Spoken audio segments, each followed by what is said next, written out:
ఈ లోకంలో ఒక్కొక్కరిది ఒక్కో నమ్మకం. ఆ నమ్మకం మీదే ఆధారపడి మనిషి జీవిస్తూ ఉంటాడు. కానీ చాలా మంది తాము నమ్ముతున్నది సత్యమైనదో కాదో అనే ఆలోచన లేకుండా ముందుకు సాగిపోతూ ఉంటారు.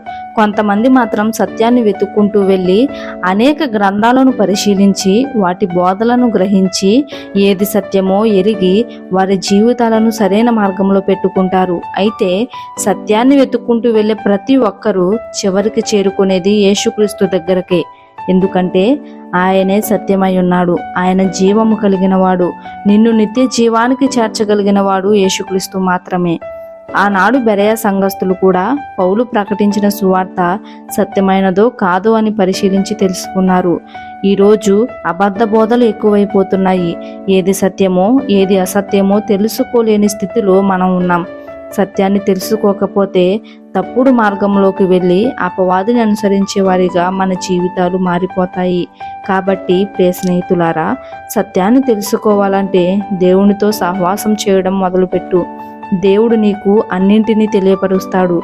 ఏ మార్గం సత్యమైనదో, ఏ మార్గం నిన్ను పరలోకం చేర్చగలదో గ్రహించు. నీ ప్రయత్నంలో దేవుడు నిన్ను తప్పకుండా నడిపిస్తాడు. నీవు సత్యాన్ని తెలుసుకో. నశించిపోయే అనేకులను సత్యంలోకి నడిపించడానికి సహాయపడు. నీ పని అంతటి మీద దేవుడు నిన్ను బహుగా ఆశీర్వదిస్తాడు. నీ నమ్మకాన్ని విడువకు, నీ గమ్యాన్ని మర్చిపోకు. ఇంకొక విషయం చెప్తాను, వినునేస్తమా.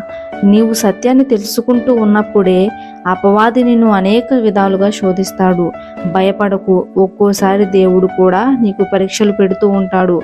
నీ విశ్వాసంలో మాత్రం కలవరపడకు. ప్రతి విషయాన్ని దేవునికి అప్పగించు. ఓటమిని ఎరుగని మన దేవుడు నిన్ను ఎన్నడూను ఎక్కడ సిగ్గుపడనివ్వడు.